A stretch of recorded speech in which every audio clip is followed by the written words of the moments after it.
Al chile. Mis amigos, soy Meme Yamel. Bienvenidos a su chile favorito. Mi querido Gus, muy buenas noches. ¿Cómo estás, oye? ¿Qué tal, Meme, y a toda tu audiencia? Sí, AMLOGNOMICS suena muy bien, Bueno, interesante. chido, hay que hacerlo. Bueno, chido. Justo. Muchas gracias.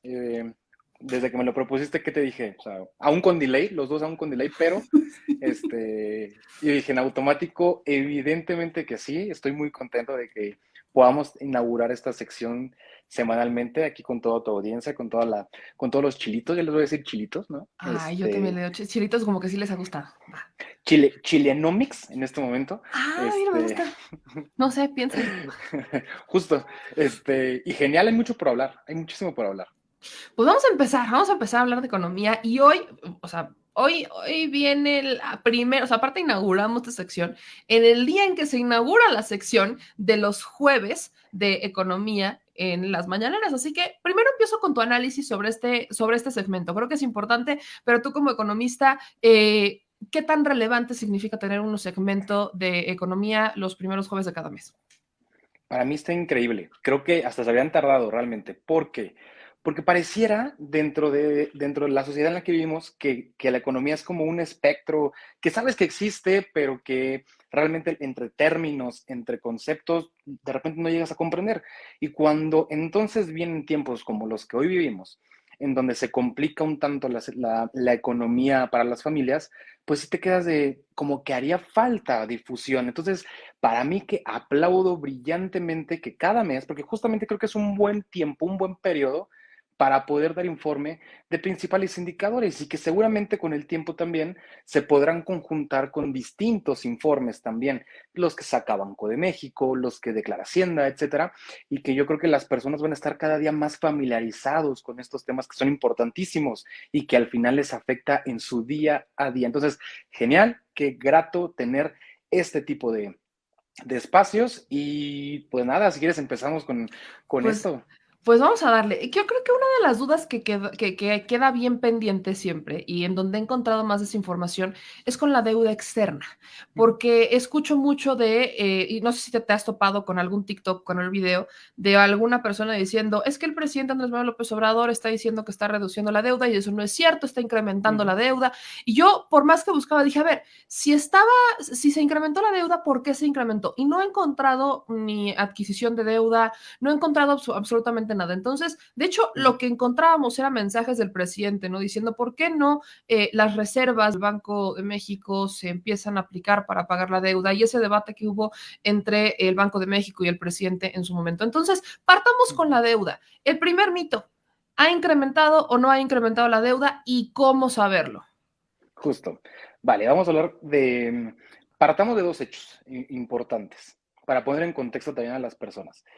La deuda, una deuda, cuando se dice se adquirió deuda puede ser por distintas vías. Una de ellas es cuando tú solicitas, como gobierno, solicitas al Fondo Monetario Internacional o al Banco Mundial una solicitud en la cual tú a través o de un proyecto o de una necesidad de país, le solicitas a ellos un fondeo. Básicamente es decirle, préstame dinero, ¿no? Préstame dinero porque necesito cubrir ahora mismo y no puedo porque no tengo la liquidez o me están afectando otras variables, ¿no? Que pueden ser N variables, las que por algo mi presupuesto para este año o para los años venideros, conforme a los proyectos que tengo, no me está alcanzando, ¿vale?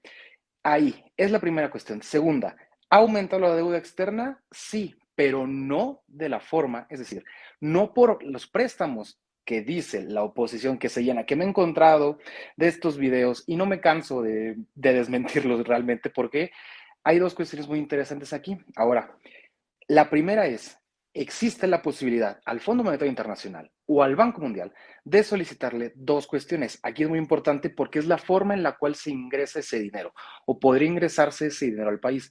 La primera son tener proyectos de desarrollo sustentable y sostenible. ¿Qué quiere decir eso? Proyectos de infraestructura para la vida pública de un país determinado, en este caso hablamos México, en el cual puedan tener desarrollo las generaciones actuales sin afectar el futuro de las generaciones que vienen empujando hacia el futuro.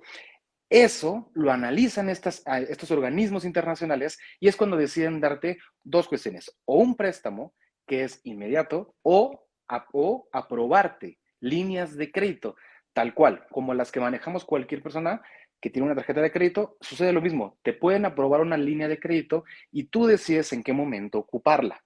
México tiene aprobadas sus líneas de crédito. Esto es sano, ningún país podría no tenerlas en el sistema actual, evidentemente. Estas se aprueban. Estas son las cuestiones por las cuales la oposición normalmente te dice, Andrés Manuel adquirió deuda. No, no. Una cuestión es que ellos hayan aprobado las líneas de crédito, que reitero, es sano para hasta mensajes a los mercados internacionales. Decir, México tiene sus líneas aprobadas porque tienen proyectos de desarrollo que pueden mejorar la vida diaria de las personas. La deuda externa ahora sí, vía préstamos. Vía préstamos no los tenemos registrados. No hay. ¿Qué sucede cuando decimos que la deuda externa sube, como lo mostraron hoy en la mañanera en la sección de economía? La cuestión es la siguiente. México, por el inicio de la pandemia, y lo podemos ver desde 2019, y ahora mismo va muy de la mano con el tema del tipo de cambio. ¿Por qué? Porque la deuda externa está registrada con el tipo de cambio corriente, es decir, con los Estados Unidos, es decir, el dólar. Cuando tenemos dos conjunciones o dos eventos que sucedieron en 2019, el primero fue la reducción del PIB. Esto dicen, pero fue antes de la pandemia. Sí, pero la cuestión es la siguiente. En ese año sucedieron eventos que se cancelaron muchas de las cuestiones, como por ejemplo aeropuerto, etcétera, eventos de estos que ya traían administraciones pasadas, y aquí les va la clave, y espero ser muy claro en esto. El tema deuda siempre se dice, va con relación al PIB. De hecho, esta gráfica que tú muestras, Meme, es con respecto al PIB, la producción interna bruta. ¿Qué es la producción interna bruta? ¿Qué es el PIB? La producción total de bienes y servicios en un año determinado en un país. Producción total de bienes y servicios. Cuando en un país se tiene, y esto es un ejemplo que no es del año, pero así sucedía en los gobiernos, para que me entiendan. Felipe Calderón, por ejemplo, hizo no sé cómo llamarlo, una obra de lucecitas aquí en la Ciudad de México de reforma que costó 3,000 millones de pesos, una cuestión así, una tiradera de dinero, una obra justamente a la impunidad y al robo del dinero público. Esa obra contó para que en el PIB sumara al total del año. Es decir, él pudo haber dicho, subimos en el PIB 3 puntos porcentuales, no me pierdas de vista esto, subimos el PIB 5 puntos, por así decirlo. Claro, porque construiste esta cuestión en reforma que te sumó a la producción total de bienes y servicios. Así es la cuestión. Cuando hablamos de que la deuda externa entonces sube, es porque en el 2019 tuvimos una caída, porque se retiran de esta producción de bienes y servicios al año, se retiran ese tipo de obras que se tenían. Estamos hablando de, puede haber N número de obras que se cancelan, que evidentemente no se continúan y por tanto no suman al PIB. Entonces tuvimos una caída. Por decirlo así, como técnicamente se habla, recesión. Es ahí donde podemos ver el incremento de la deuda, porque ahí está la relación. Si la deuda en un año es el mismo nivel, digamos 10 pesos, y el PIB lo tienes en 9 pesos y luego tu PIB baja a 8, la magnitud o la relación entre el PIB y la deuda obviamente va a ser mayor. Y es ahí donde podemos ver el aumento. Ahora, ¿por qué se dice que baja del 51 al 50,2% en este año para 2021, entrando 2022? Porque en este punto es cuando tuvimos el aumento del 5% en el PIB, o sea, tuvimos la reactivación económica, que hace que el nivel de deuda pueda ser menor y por tanto lo tengamos en los registros del presupuesto anual como el techo presupuestal del 50,2%. Entonces, digamos que bajo estos argumentos, y aparte de todo, que son datos oficiales, datos que emite tanto Hacienda como INEGI, por ejemplo, instituciones oficiales que creo yo que la oposición respeta porque son las mismas que ellos tenían, básicamente, entonces podemos decir que la deuda no ha aumentado y se han mantenido finanzas públicas sanas. Y espero que haber sido muy claro porque de repente estas cuestiones de, pero ¿por qué subió y por qué baja el PIB? Pues bueno, es por esto. Porque si antes teníamos 10 pesos, ahora 8 y después tenemos 6, pues esa magnitud es la que marca que la deuda subió, pero no por préstamos. Ahora, aquí leo los comentarios que me preguntan mucho sobre la deuda soberana. ¿Qué es la deuda soberana? Esa y otra cuestión muy importante. Gobierno, y como tal Banco de México específicamente, puede tomar de este pastel que se llama deuda, que digamos lo mismo, el mismo ejemplo, digamos que son 100 pesos de deuda. La deuda soberana y que se emitió, si no me recuerdo, entre 2019 y 2020, esta se llama Bono Soberano Sostenible, esto lo puede tomar Banco de México de los 100 pesos, dice, ¿sabes qué? No puedo afrontar yo la deuda, es sano, reitero, es una práctica sana, en todos los países eso sucede, agarran de los 100 pesos, 20 pesos, y esta deuda la ponen en venta. Es decir, yo Banco de México te digo a ti, meme, oye, tengo 20 pesos de deuda, fíjate cómo están mis finanzas. Mis finanzas públicas son sanas y por lo tanto tú puedes comprar estos 20 pesos de deuda, que se llama bono, bono soberano sostenible, y en un periodo de tiempo determinado, estos bonos se pueden firmar 10, 15, 20 años, yo te voy a pagar una tasa de interés en 20 años. ¿Qué sucede? Yo quité de 100 pesos, me quité 20, que ya no me voy a hacer cargo yo, al menos en el periodo actual, tú ya pagaste, o sea, tú ya me diste mi dinero y esos 20 pesos yo ya no los ocupé para deuda, yo ya los pude inyectar en otro lado. Entonces es importantísimo que México haya aprobado, y fue un bono de más de 2,000 millones de dólares, el primer bono soberano sostenible que México emite a mercados internacionales y que tuvo una altísima demanda. Entonces estamos hablando de que aparte de todo, el mercado internacional, o sea, la gente, inversores, desean comprar tu bono, o sea, desean comprar tu deuda, porque la ven sana y porque aparte de todo tienen confianza en ti de que en un periodo de tiempo determinado les vas a pagar con el interés con el cual tú lo pactaste. Es un ganar-ganar para todos. Entonces, aquí hay una pregunta que lo que te decía al principio, cuando el presidente dijo, ¿por qué las reservas, o sea, cuando hace esta propuesta de las reservas del Banco de México para abonarle a la deuda, ves que hubo un como debate, había quienes decían, no, no se puede, y otros decían, claro que se puede. ¿Cómo es esto posible? ¿Cómo? Partamos incluso por explicar por qué nos funciona la utilidad de las reservas y se pueden utilizar, cómo se pueden utilizar o para qué nos sirven tener las reservas ahí. Correcto. Las reservas internacionales a ti te dan la facultad, no al gobierno, le dan a Banco de México, o sea, tu banco central, en este caso nuestro banco central es autónomo, le dan la facultad que en cualquier momento, cuando haya una o recesión o crisis que pueda enfrentar el país, toman estas reservas internacionales. La gente puede imaginar que probablemente es una bóveda, ¿no? Dentro del Banco de México y que tienen ahí. No, no, no. La realidad es un poquito más triste para los economistas. Es un papel, ¿no? Es un papel O que sea, te dice, nosotros nos tienes imaginamos así tipo la casa de papel, ¿no? La casa de moneda y justo. adentro todo así lo oro y todo, ¡ah, nuestras reservas! Y no es así. Y no, no es así. De O hecho, sea, si usted quería intentar ir a robarlo, o sea, no le va a funcionar, oiga. no va a No va a encontrar un estar igual. papel. No, Y no va a ser tan difícil robarlo, aparte, ¿no? no creo que sea tan simple, pero Pero va, bueno, no va- es va a así, ¿no? encontrar un papel, va a encontrar un papel que dice, te certificamos, ¿no? En este caso, Fondo Monetario Internacional lo hace, te Ok, certificamos que tienes 10 pesos de reservas, ¿no? Y ok. es un poco muy triste, pero ¿qué sucede, no? Tampoco tenemos nuestro oro, eso es un dato curioso, ¿no? 97% del oro que pertenece a México lo tienen en Inglaterra. A ver cuándo nos lo regresan, porfa, pero tampoco Ya, encontramos. no, ya mátenme, por favor. O sea, ¿por qué está nuestro oro en Inglaterra? En tiempos de Calderón lo decidieron guardar allá. Y pues obvio, los ingleses, ¿cuándo has visto tú y la gente que los ingleses regrese algo? No, No, o sea, no, si no podemos menos ni siquiera oro. regresar un penacho, imagínense, De eso. no, no, o sea, ok, Entonces también si quieren encontrar continuamos. nuestro oro, está en Inglaterra, ¿vale? Dato curioso, no le pueden comentar en sus casas. Y bueno, entonces, ¿qué sucedió con las reservas? Y que lo comentaban en la mañana y que yo creo que la zona o el diálogo que pueden reservar para cada mes con mes puede dar para más, ¿no? No solamente decir, tuvimos un aumento de reservas. Que eso es importante.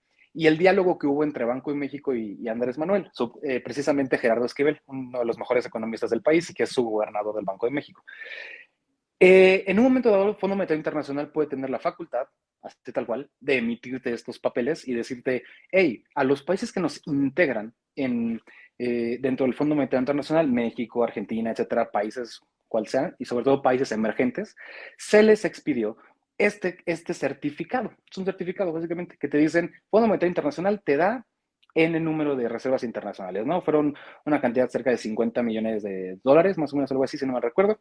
Y lo recibimos, ¿no? ¿Para qué te sirve la Reserva Internacional? Para hacer uso de ellas en el momento en el que tú requieras colocar liquidez en el mercado. Hablando en español, quiere decir que puedas ofrecer a la gente dinero para que puedan gastar. Así de simple, hacer una oferta monetaria y poner en circulación dinero. Gasten sus billetes de ajolotes, por favor.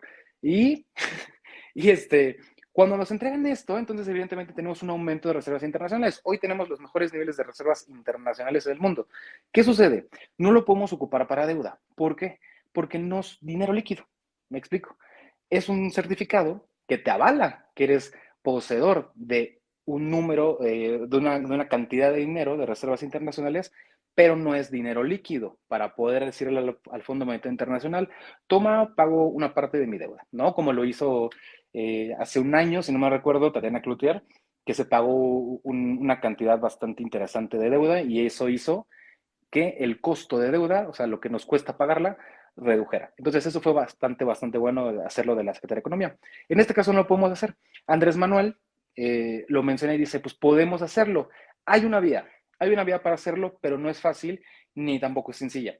En este momento, puedes tú decirle al mercado, ¿no? Yo soy Banco de México y le puedo decir a los mercados, oigan, voy a vender reservas internacionales, ¿no? Imaginemos que llega China o imaginemos cualquier otro país y te dice, perfecto, yo te compro esto porque quiero, ojo, retirar dinero circulante. ¿Qué significa esto? Quiero hacer que la gente no gaste, básicamente, quitar dinero que está en circulación en las calles, en las personas, y poder mantener el poder adquisitivo de mi moneda. Cuando tú vendes tus reservas, cuando necesitas hacer uso de ellas, evidentemente, y aplicarlas para las personas, para pagar deuda, etcétera. Lo que se puede hacer es poner en venta este título de reservas internacionales y entonces habrá alguien que te las compre. Eso puede tardar en el número de tiempo, evidentemente, pero no es recomendable. ¿Por qué? Porque tener deuda no es malo. En estos momentos no es malo. El nivel de deuda de Estados Unidos con su PIB, altísimo. Y así, si nos vamos con todas las economías G20, por ejemplo, todos tienen un nivel de deuda arriba del 50% de su PIB.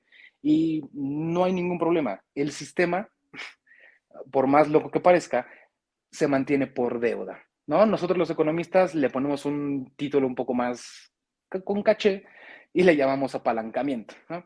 Pero es como decir, yo tengo deuda, no gasto de lo que yo produzco, lo puedo generar en otras cuestiones y sigo pidiendo deuda o sigo aumentando mi techo presupuestal de deuda y no hay necesidad de entrar en una crisis ni de espantarnos. La oposición normalmente quiere espantar a la gente, no, es que se está pidiendo deuda.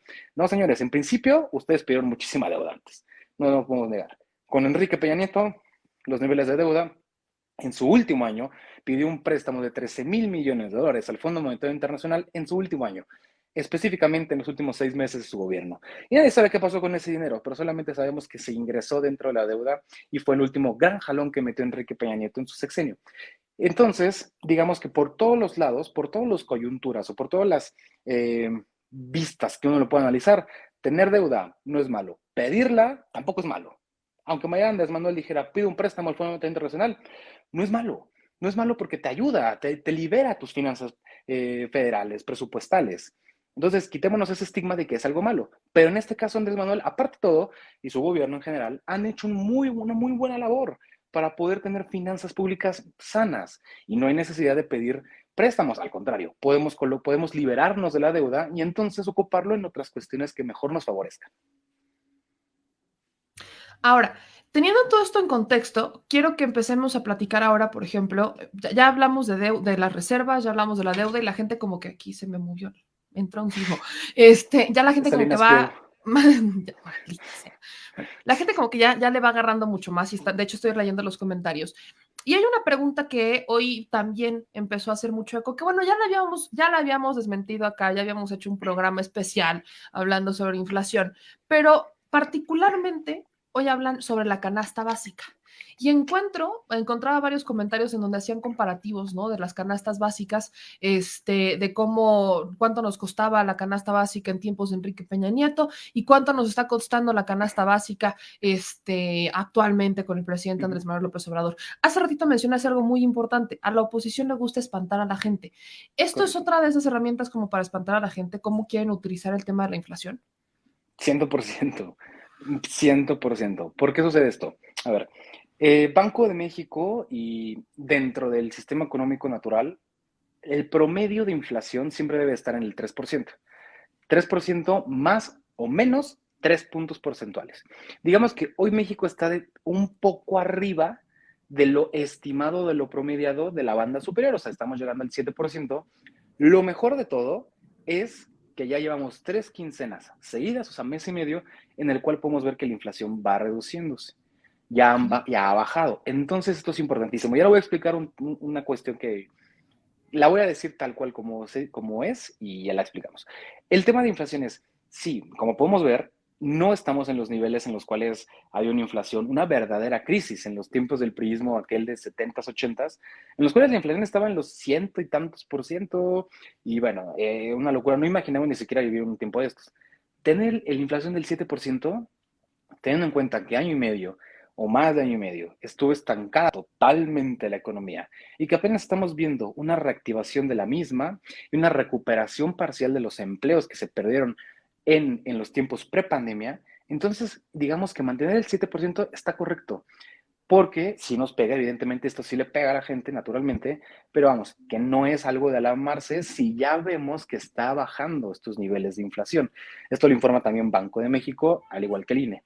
Entonces tenemos muy buenas señales para pensar que la inflación en 2 meses, 3 meses puede llegar a los niveles del 3 o el 4%, lo cual es favorable, excelente favorable. Ahora, ¿qué es lo que está jugando en contra? Y esto en contra, digamos, de todos los países que hay y ese es el tecnicismo que voy a utilizar.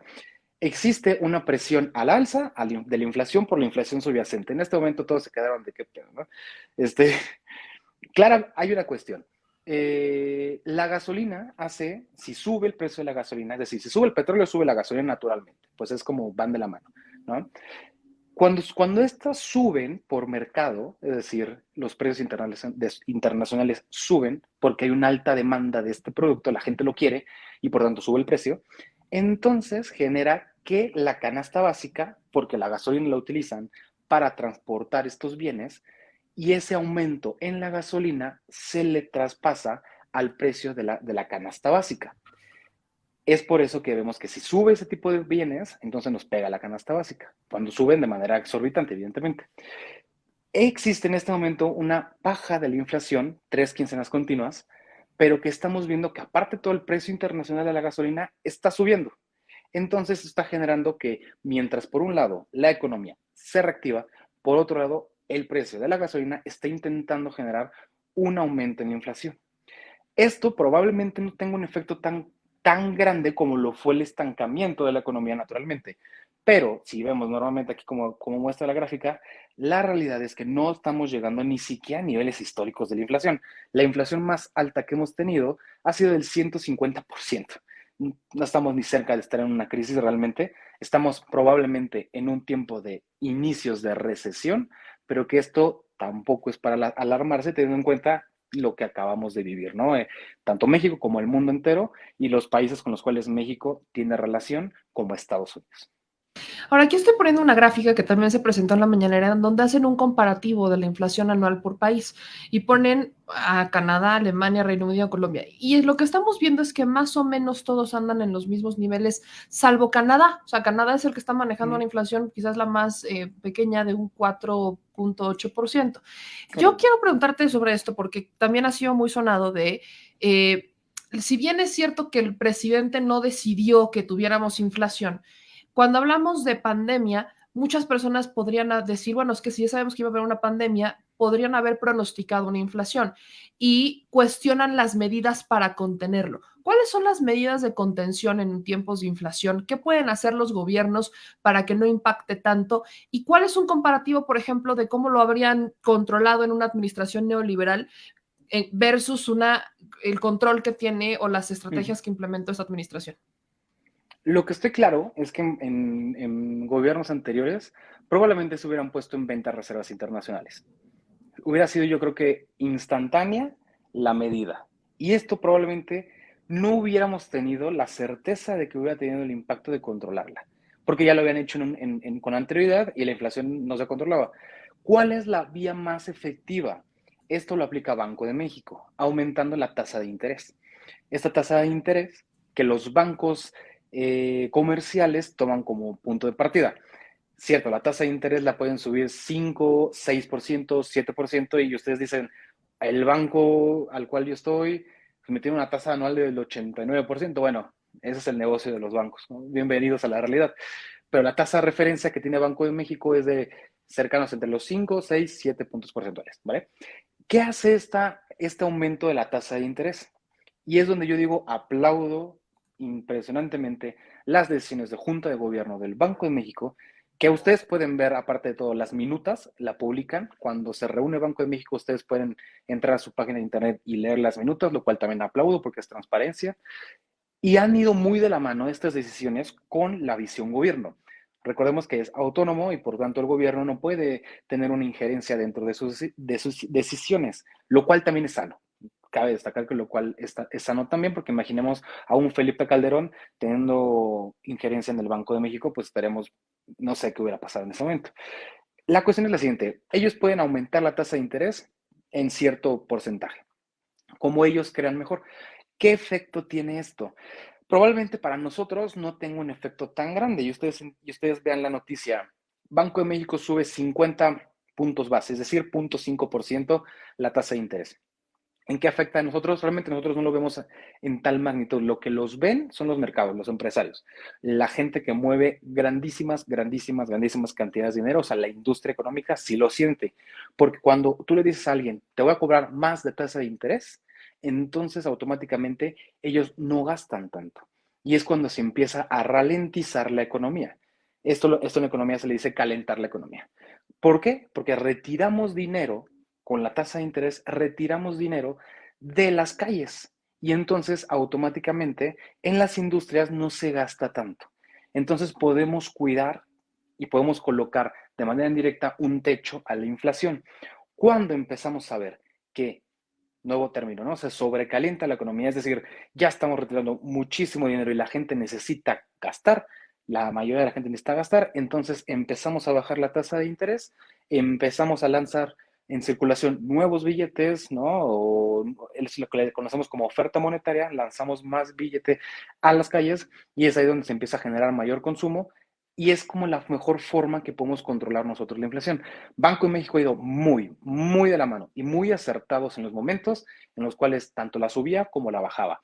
¿Cómo lo hacían? Si México colocaba el semáforo epidemiológico que en su momento lograba darnos pauta de qué comercios abrían, qué comercios regresaban nuevamente a cerrarse, etcétera. Cuando esto sucedía, Banco de México tomaba la decisión entonces de, si el semáforo va para rojo en la mayoría de las entidades, entonces subimos la tasa de interés para intentar cuidar la inflación. Cuando se empezó a aperturar la economía, empezaron a bajar la tasa de interés. ¿Cuál fue el efecto? Ahora, naturalmente, tuvimos un efecto mundial que se llama cadena de suministro, que es básicamente la producción de la canasta básica, con lo que hacemos los bienes de la canasta básica. Cuando hay una falla en esta cadena de suministro, en la producción de estos bienes, entonces la gente empieza a resentirlo. Vamos a poner un ejemplo. Hubo una falla de la cadena de suministro general. No encontraban ustedes jitomate, no encontraban ustedes, etcétera, este tipo de bienes, los frijoles, cualquiera que ustedes puedan imaginar de la canasta básica, pero porque no se producía, porque estábamos entendiendo que las industrias estaban paradas y no lo estaban produciendo. Entonces, este fallo en la canasta básica hizo que ustedes quisieran más frijol, ¿no? Demandaran más frijol y por tanto el precio sube. Es ahí donde vimos que en estos últimos, por decirlo así, 3 o 4 meses del año pasado, la inflación tuvo este repunte y por eso Banco de México tomó estas decisiones. En enero, en donde ya se empieza a reaperturar la economía y podemos ver que la gente empieza a gastar y a demandar más, entonces hacemos que bajen las tasas de interés y por tanto hay mayor dinero en circulación. Es así como funciona y las decisiones que han tomado tanto Banco de México como gobierno han ido de la par y reitero, aplaudo que hayan ido de la par y no peleados. Y voy con el último tema por hoy, porque cada semana vamos a tener, pero las remesas es también un tema importante. Yo soy de las que piensan que obviamente el que un país tenga remesas no es un tema como para celebrar, sí para agradecer y muchísimo, pero es uno de los temas que el presidente López Obrador ha agradecido y reconoce. Luego aquí escucho a nuestros paisanos que nos ven en Estados Unidos y me dicen, es que todos los presidentes reconocen las remesas. Digo, sí, pero creo que lo hacen creo que el presidente lo hace de una manera distinta a la forma en la que lo decían las administraciones pasadas. Pero lejos del reconocimiento a la remesa, ¿cuál es la importancia de la remesa en un país como México? Y sobre todo cuando tenemos esta inflación y estamos en estos tiempos de reactivación económica. Exactamente. Yo coincido contigo en lo que mencionas. No es un indicador que indique progreso. ¿no? Eso hay que decirlo un poco más claro, pero hay dos cuestiones aquí muy interesantes. La primera va muy de la mano con los incentivos que en Estados Unidos se brindaron a los paisanos y en general a la gente. Y dos, ¿qué entidad? Esto lo menciono porque quisiera ver qué sucedería con esas entidades. La mayor entidad que recibe remesas es Jalisco. Pero bueno, como dato también cultural, ¿no? Ahí Enrique Alfaro es el que, en este momento, es el que recibe mayor cantidad de remesas en las 32 entidades federativas. Las remesas, ¿qué sucede? Estas no forman parte del PIB, no nos suman, porque es una transferencia directa y no es una producción de bienes o de servicios.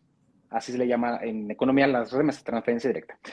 Lo que sucede es, cuando aumentan las remesas, y esto todos los gobiernos lo hacen o lo presumían como tal, pero no todos lo agradecían, que esa es como la gran marca de diferencia que hace Andrés Manuel, y que se escucha aparte de todo muy distinto, y el cariño que se le tiene, bueno, esto lo hemos visto en distintos eventos, ¿no? Y después podemos hablar de ello, pero cuando las remesas llegan, nos podemos dar cuenta de que probablemente sí estamos en una recesión porque evidentemente podemos entender que hay un llamado de las familias que están aquí en el país para solicitar mayor dinero a sus familiares que están en Estados Unidos o en cualquier parte del mundo, porque la remesa no es solamente de Estados Unidos, sino es cualquier parte del mundo. Ujú.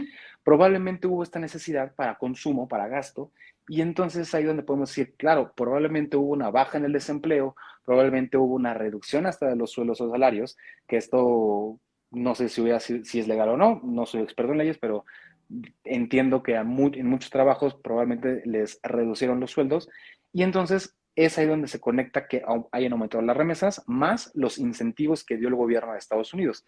Entonces podemos ver que aumentaron. ¿Qué nos sirve realmente? ¿Para qué nos sirve realmente? Porque si la gente entonces aquí en México puede consumir más, porque les llega dinero en Estados Unidos o de cualquier parte del mundo, pueden gastar más. Y esto sí que puede incentivar el consumo nacional.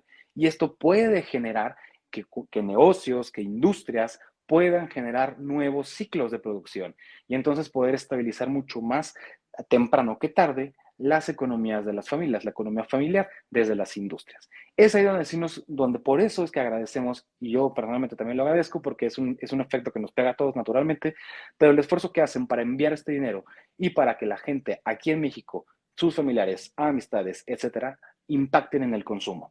Si alguien le paga a un comercio de, no sé, de frutas y verduras, este va a pagar su insumo, quien se lo llevó, y por tanto esta cadena va a continuar hasta llegar al agricultor que recibe su sueldo y continúa trabajando, quien continúa trabajando la tierra, quien continúa trabajando con los insumos, etcétera. Y es así donde podemos ver cómo los ciclos de producción se pueden aumentar.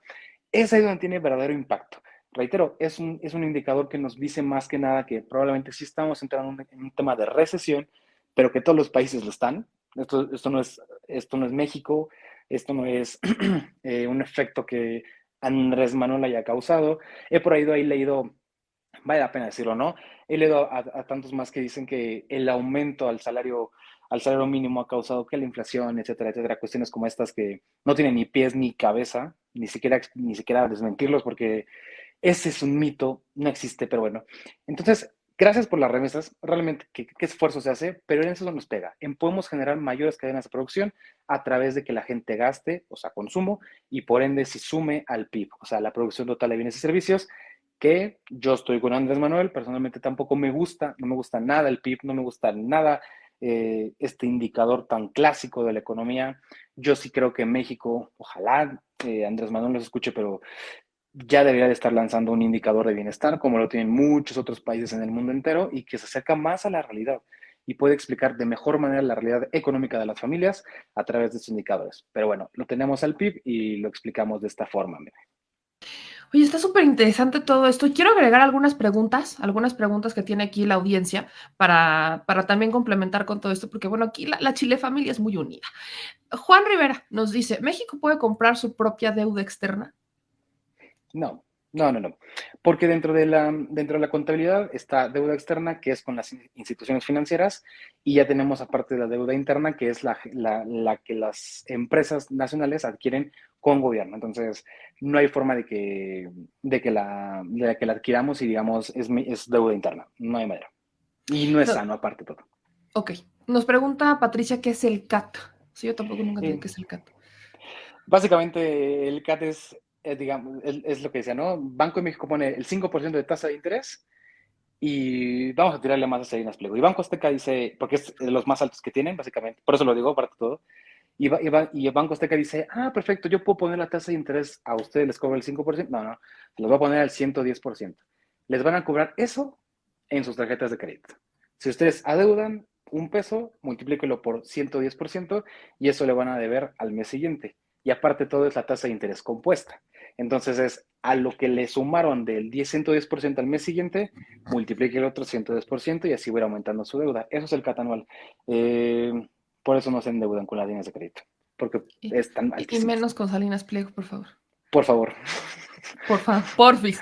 O sea, porfa. Sí, Nos sí. pregunta Frankie, ¿ahorrar o invertir? ¿Qué es mejor? Todo depende de cómo tengan sus nervios, básicamente. La inversión regularmente puede dejarte mayor utilidad en un futuro, pero todo conlleva un riesgo y todo depende también en qué desees tú invertir, un portafolio de inversión o un negocio, etcétera, todo conlleva un riesgo. Actualmente, yo que les recomiendo, si quieren invertir, háganlo de forma inteligente. Compren CETES en Banco de México. Esos van a tener automáticamente, les van a pagar una tasa de interés activa con el tiempo que ustedes lo compren y digamos que les va a servir para dos cuestiones. Le ayudan al país, invierten porque de cierta forma ganan y aparte ahorran porque no van a gastar ese dinero en un determinado tiempo. Es una forma más seguras y simples de generar los dos caminos. Alexi nos pregunta, en cuanto al tema del salario mínimo, ¿qué tanto ha subido desde que terminó el periodo de Enrique Peña Nieto? O sea, realmente. Aquí pongo la tablita. Espérate. Justo iba a decir 75%, que era el dato que yo traía, me merecí. 71%. Esta gráfica me da miedo verla, porque ¿cuántos años y no aumentaron el salario mínimo? Es, es, es de miedo, es de terror. ¿Y esto por qué nos afecta? Porque el dinero no vale lo mismo hoy que mañana. Evidentemente, ayer vale menos que hoy. Entonces, imagínate que mantengan el salario mínimo siempre en los mismos niveles, teniendo en cuenta que el dinero no vale lo mismo, vale menos. Entonces, la gente con la misma cantidad de dinero podía alcanzarle para menos. Y aparte de todo, teniendo en cuenta la inflación, entonces le pegabas por dos vías a la gente, porque no vale lo mismo el dinero y porque aparte de todo, la canasta básica subía. Entonces, esta gráfica es de terror. ¿Cuántos años mantuvieron el salario mínimo en esta magnitud? 71% del aumento del gobierno actual y qué bueno, con la palabra, con la palabra de jueves de Memel, con el beneplácito lo voy a poder decir, eh, no ha generado inflación. El mito se rompe. ¿Por qué? Porque la población que recibe solo un salario mínimo no es suficientemente grande para que afecte los precios. Entonces podemos aumentar el salario mínimo y lo hemos comprobado sin necesidad de que le pega la canasta básica.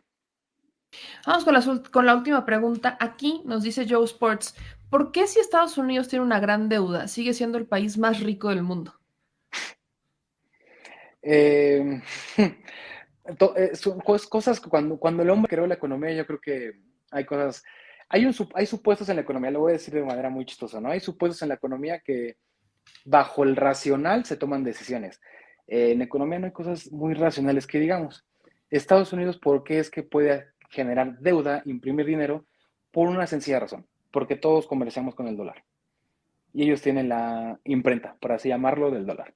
Entonces, si ellos imprimen billetes a lo bestia, ¿quién va a pagar esos niveles de inflación? El mundo entero. Se la mandan al mundo entero, porque todos usan el dólar. Si se encarece el dólar, ¿quién lo paga? El mundo entero. Si baja el precio del dólar, ¿quién lo sufre? El mundo entero. Y lo mismo sucede con su deuda. Fondo Monetario Internacional y Banco Mundial son financiados por Estados Unidos. Entonces, digamos que quien le presta al mundo es Estados Unidos. Y si ellos se autoprestan, pues entonces, ¿cómo pierden? No pierden. Porque al final del día le vas a pagar o por dólar o por sus instituciones. No hay cosas muy interesantes en la economía hasta que está Estados Unidos, ¿no? Venezuela se imprime billete, le genera inflación, pero si lo hace Estados Unidos, pues lo paga el mundo. No, bueno, o sea, el negocio redondo, ¿eh? Estados Unidos, presto, me presto y me pago, y me presto y me pago, y me presto y me pagan todos ustedes aparte. O sea, no me pago yo, me pagan tú, ¿no? Claro, fantástico, fantástico. Por eso, cuando fue la conmemoración de Simón Bolívar, Andrés Manuel, ese discurso que para mí es de los mejores que ha dado en su sexenio, mencionó una visión comercial muy importante, en el cual decía que en unos años China va a ser sino es que ya la primer potencia mundial. Esto Estados Unidos le tiene pavor, porque entonces dejaríamos de comerciar probablemente con el dólar. Y con el crecimiento de las monedas digitales como Bitcoin, que también México la va a tener en un futuro, entonces probablemente nos podamos quitar de encima el lastre del dólar. Y es ahí donde Estados Unidos va a poder resentir sus propios efectos. Entonces, changuitos, y probablemente esto se pueda dar en un futuro no muy lejano. Oiga, ese es un gran dato, ese es un gran dato, debo decirlo. Vamos a ver qué tanto vamos a dejar esos temas para la próxima semana. Sí, mira nomás. Mira, échate, pero bueno, ponlo así, mira, ponlo así. Que se vea la lonja. Pura galleta. El señor productor. No, hombre, ya, para tus pesares, hazte para allá. En vez de que vayan a compartir el video, le van a poner dislike. ¿Qué pasó? ¿Qué pasó? Pues bueno, si les gustó este video, no se les olvide dejar su like, suscribirse y activar la campanita. Manitas, suelta las manitas. Suscríbete. Y si te gustó el video, suscríbete y compártelo, porque hay que descivilizar a la nación, ¿verdad? Al Chile. Adiós. Discúlpenlo, tiene déficit de atención. Nos vemos.